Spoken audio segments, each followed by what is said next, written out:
Hello and welcome back to The Note.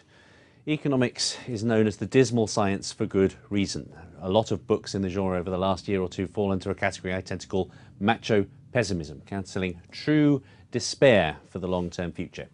And so today we're going to be discussing this book, which attempts to be an alternative to that, called The Consolation of Economics, suggesting that there are indeed reasons for optimism.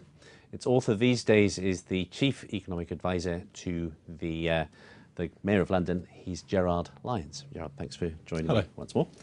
Now, you have this very interesting theory about the Superman economy, about the growth in populations, the shift in the balance of power between the different economic blocks around the world, which ultimately you see as being positive. How do you see those next few decades moving? How will the shift in power increase the cake for everyone?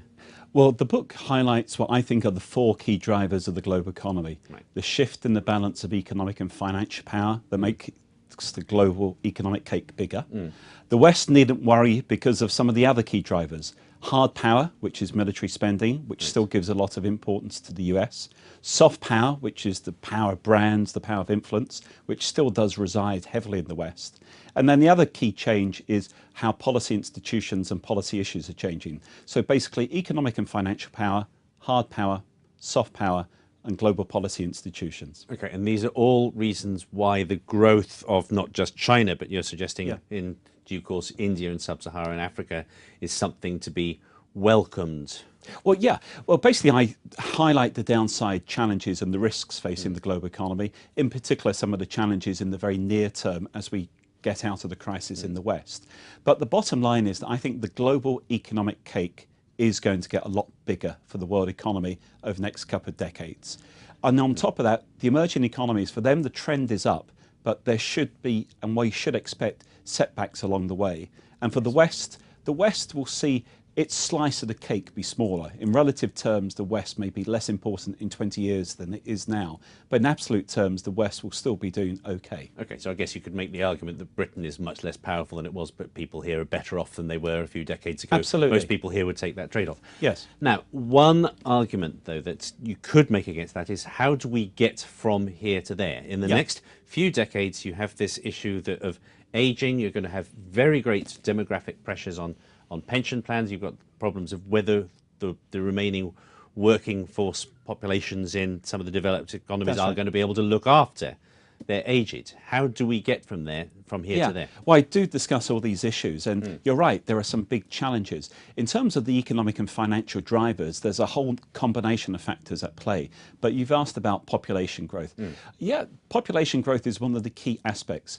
And I say in the book, sort of demographic change can be a disaster if not planned for. But it can be a dividend if planned for. And when you look at the world economy, there are some economies which are getting older, China included, South Korea, Japan, but other economies. And the US, right? And well, the US and Mexico are actually relatively young in global population terms. And I think that whole North America region will benefit from relatively cheap energy, cheap labour, and increased innovation. But when you look globally, one of the remarkable statistics is 1 in 12 people in the globe is an Indian under 27. So there are some parts of the world, India, Africa, where you have very young populations. But yeah, it's about creating the jobs, it's about creating the prospects that benefit from growing populations. And I talk about the growing middle class and increased urbanisation as well. Okay, so but your argument is that the extra wealth that's going to be created as those growing countries also get richer, urbanise, become more middle class, will provide the kind of income that's going to be needed by aging countries like Japan or Western Europe to get through these next few decades. Yes, in terms of investment prospects, one would expect to see more of Western pension money being invested across the emerging world in the growth markets of the future. You have also other dynamics like Japan. You see the aging population there already leading to significant innovation in areas such as robotics. So population changes leads to new growth markets, new middle class. Urbanisation is a big part of the story as well. 2/3 of global growth in the next 20 odd years will come from the top 600 cities, far more so than ever before in history. But at the same time, on the investment side, coming back to your point, you're likely to see people living longer. You need to see stronger rates of economic growth, but also you need to see sensible investment decisions in terms of investors, savers, locking into those growth markets as well.